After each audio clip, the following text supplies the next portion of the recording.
Hey, Gavin Newsom scored the front-running, as predicted, place in the California gubernatorial election, but John Cox got second. And from the perspective of using Google Trends to analyze and predict how this race is going to turn out, it came up wrong, and so did I from the perspective of relying on it.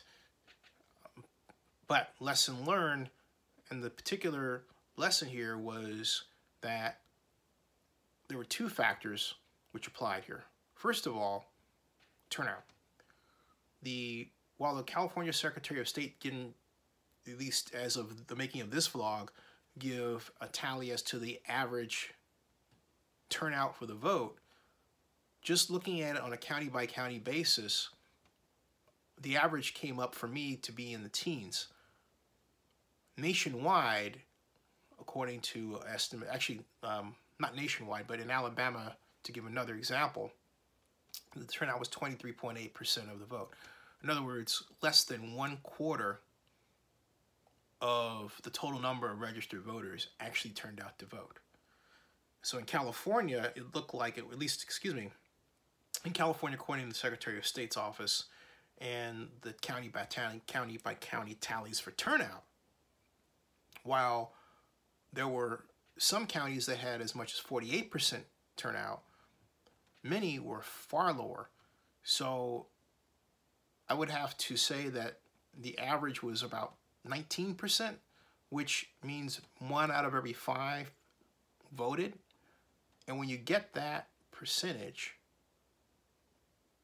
when you're presented that statistic, it means of 5 people, the one person most likely to vote was generally older, white, and conservative, either in the Democratic sense or the Republican sense.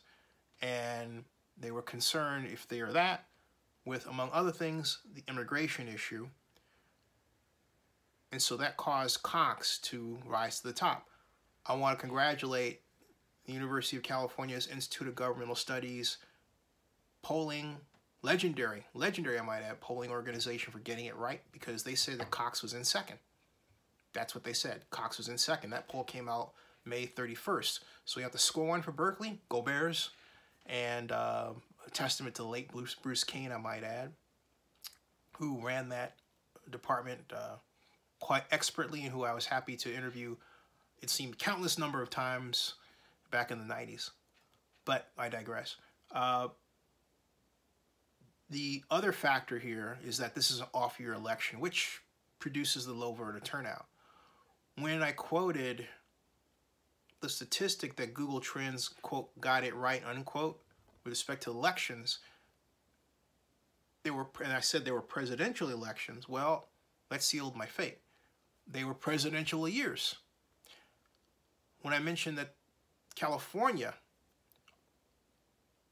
in the California primary, where Hillary Clinton took on Bernie Sanders for the Democratic nomination for president, remember that?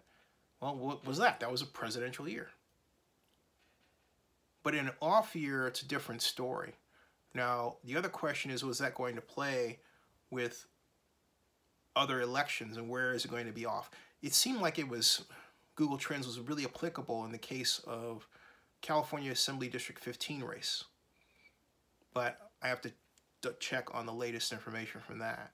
But regarding the state of California and the governor race, the fact that John Cox was able to get into second is simply because of the low voter turnout and the Trump effect. We've got to give credit where credit is due.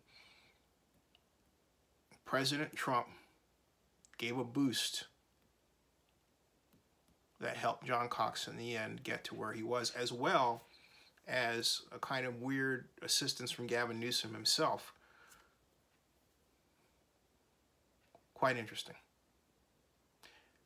I just wonder if it could backfire, given the way things went tonight on the Democrats, us Democrats in California.